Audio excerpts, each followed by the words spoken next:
akan dimaafkan oleh Allah. Kesalahan-kesalahannya itu karena sudah melalui proses mengendalikan diri, apalagi memaafkan, maka akan dimaafkan oleh Allah kesalahannya. Makanya di dalam Al-Quran ada fa'fu wasfahu atuhibbuna yaghfirallahu lakum. Maafkan, lakukan dadalah kamu. Apakah kamu tidak ingin jika Allah mengampuni dosamu? Kalau diberi pertanyaan, apakah kamu tidak ingin diampuni dosamu? Jawabannya ini. Kalau ingin berarti harus memaafkan orang lain, harus lapang dada. Dan waktu dia mengalami wong itu bisa jadi sedulur, ya, artinya harus bisa juga ada yang baik masuk ke laut, yang diterima, yang buruk dimaafkan semuanya. Jadi kalau saya ingin takut sampai sedikit, ada istirahat malam, ya bisa akhirnya disuruh mau memaafkan, ya harus tahu. Ya, karena itu adalah syarat untuk meraih surga. Sebetulnya kalau boleh marah, lebih marah Allah daripada kita. Allah yang menciptakan kita, Allah yang mencukupi kita mulai dari sampai sekarang, bahkan sebelum lahir itu sudah dicukupi Allah. Allah tahu kekurangan kita, tahu dosa kita, tahu kekeliruan kita, tahu sering biaya, ya nggak segera dihukum. Bahkan Allah berjanji, Inna Allah yaqbalu tawbatal abdi ma lam yughargir. Allah akan terus menerima tobat seorang hamba, akan mengampuni dosa seorang hamba asalkan bertobat sebelum mati. Gitu. Ini artinya bahwa mengampuni itu penting. Berarti orang yang baik itu orang yang tidak mudah marah, tapi kalau seandainya terpaksa marah, namanya orang tidak punya emosi, diri mudah mudah. Ini sebaliknya orang yang dulu mudah marah, sulit berhenti. Terus marah, sering untuk kita lewat darah, marah, siap marah, sore marah, malam juga marah, bahkan bujuknya disibuk, minta jatah yang begini. Tidak ada yang berarti marah tanggung. Nah ini orang yang tidak baik. Ini orang-orang nah kita hidup dengan mengikuti Quran. Jadi latihan. Ini pertanyaannya, hari ini kalau masih ada dekat dengan orang yang harus dilupakan, semua harus dimaafkan, semua harus dilupakan kesalahannya, terus kemudian dimaafkan semuanya. Bisa gitu? Insya Allah. Bisa. Semoga dengan kita mengislamikan nafsu, amanah, menghilangkan hati kita untuk memaafkan, akhirnya Allah memaafkan kesalahan yang besar. Karena sebetulnya pemberian Allah yang paling besar itu adalah maaf, ampunan. Itu pemberian Allah yang paling besar. Karena orang itu kalau sudah diampuni oleh Allah pasti surga. Itu jaminan. Orang yang sudah diampuni oleh Allah pasti surga. Makanya janji-janji Allah kepada orang yang ahli ibadah itu sering dijanjikan nanti dengan ampunan. Siapa yang bersama Ramadan diampuni oleh Allah. Siapa yang sholat diampuni oleh Allah. Siapa yang sholat dengan waktu, seperti orang di sungai airnya jernih 5 kali. Apakah masih ada kotorannya? Jawabannya tidak ada. Allah mandi sehari 5 kali. Ini pertanda bahwa ampunan itu penting. Bahkan Setelah sholat, padahal setelah sholat yang kita minta pertama kepada Allah adalah ampunan. Makanya kita baca astagfirullah, astagfirullah, astagfirullah. Karena ampunan itu sebenarnya adalah pemberian yang paling besar. Lalu bisa diampuni oleh Allah, yaitu dengan cara kita harus mudah mengampuni orang lain. Maka saya selalu kadang-kadang dengan di TikTok ya, atau di YouTube. Jadi ada orang mobilnya ditabrak motor atau tabrak sepeda besar, kemudian ya segera turun, kemudian orang yang nabrak tadi meminta maaf, dimaafkan, tidak apa-apa, tidak usah ganti rugi. Uang saya masih lah begitu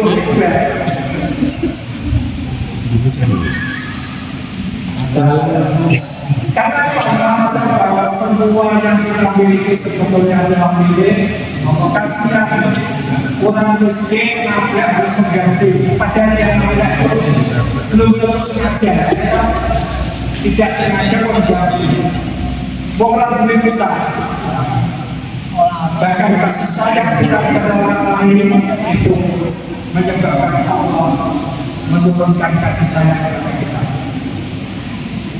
Dan berapa lagi? Sekarang 6. Ada sekitar 10. Yang kedua adalah waladina stajabu li rabbi, yaitu orang yang mengabulkan seruan Tuhan mereka. Mengabulkan seruan Tuhan mereka dengan kita ini disuruh iman mau beriman, disuruh ibadah mau beribadah, disuruh mentauhidkan Allah jangan syirik, kita tidak syirik. Ini caranya. Kita berusaha terus. Kalau menurut saya yang penting kita berusaha, khususnya yang wajib-wajib kita laksanakan. Insya Allah nanti yang mungkin makruh atau yang kurang bertahan yang boleh Allah. Tapi yang jelas intinya kita yang hidup ini berusaha terus untuk memahami aturan-aturan Allah Subhanahu wa Ta'ala. Contoh saja seorang ibu wanita itu kan diperintahkan Allah untuk pakai busana muslimah. Ya berusaha dipenuhi meskipun itu suku, meskipun itu ternyata untuk sekarang itu lebih agung, lebih berwibawa, bahkan itu merupakan ciri sebagai wanita terhormat dan lebih dikenali, kemudian insya Allah aman dari gangguan. Makanya keluarga kita yang dilatih untuk memenuhi aturan Allah, jangan mengambil harta yang haram saja, dan harta yang masuk ke kita yang halal, yang diridhoi Allah dan seterusnya. Jadi mematuhi aturan Allah, usaha itulah cara untuk bisa meraih surga. Terus yang ketujuh, yang ketujuh adalah waktu sholat, mendirikan sholat. Ini saya kira sudah semua ya. Tapi maksudnya khususnya adalah sholat lima waktu. Pokoknya sholat lima waktu sudah bagus. Hanya saja begini ada hadis yang mengatakan, jadi nanti di akhirat orang itu akan dimintai pertanggungjawaban dalam melaksanakan wajib, termasuk misalnya sholat wajib apakah selama hidup ini sudah menjalankan 5 waktu terus atau belum? Kadang-kadang masa mudanya masih ditinggalkan. Ya Pak, nanti Pak. Oke ya. Pokoknya kulit sebelum diucap. Tapi cara sekarang harus bagus. Yang dulu kan masih sungkan bodohnya kesana sama. Tapi sekarang insya Allah. Artinya sesuatu yang kita pentingkan. Sebelumnya bagian-bagian yang lain, tapi kalau sholat itu disebutkan itu menjadi baru mantap. Karena sebetulnya sholat itu bukti dari iman. Setelah sholat itu ketumbuhan kita ini harus ada buktinya adalah kita mau sholat. Makanya ada berdiri, rukuk, sujud, duduk, bersimpuh kepada Allah Subhanahu wa Ta'ala. Itulah bukti keimanan seseorang. Bahkan sholat itu sendiri nanti menjadi tanda diterimanya keimanan kita ketiga. Karena asal sholat itulah nanti dikenali bahwa kita ini orang yang memang tunduk kepada Allah. Makanya dalam Al-Quran disebutkan simanhum fi wujuhihim min asaris sujud. Tanda mereka di akhirat nanti terlihat adalah bekas sujud. Bekas sujud karena bukan bukan apa bagus, tetapi kan bukan sudah kita yang sujud itu membekas, nanti bekas sujudnya itu akan percaya. Bahkan orang yang belum melaksanakan sujud tapi sudah sujud saja itu sudah menjadi bukti di akhirat nanti menjadi sinar. Jadi orang dibangkitkan dari kubur nanti ada yang putih berseri. Itu min asal sujud, min asal duduk, dari bekas sujud termasuk bekas duduk. Ada rata wudhu, rata sholat, nanti gelar kita seperti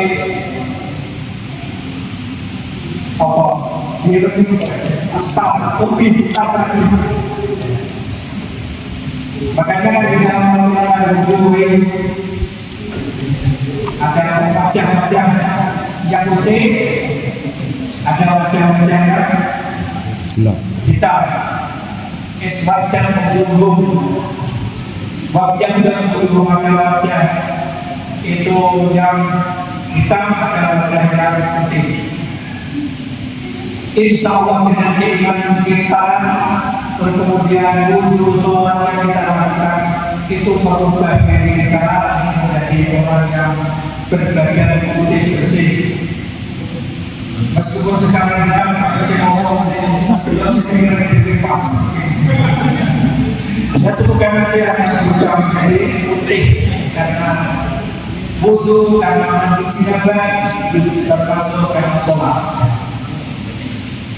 Bahkan nanti wajah yang mencari sholat, ahli ibadah itu nanti yang laki-laki yang tertantang semua kembali muda lagi 5% tua dan sekirun cacat dan semuanya sempurna. Yang putri juga yang cantik menawan seperti karena pentingnya sholat juga.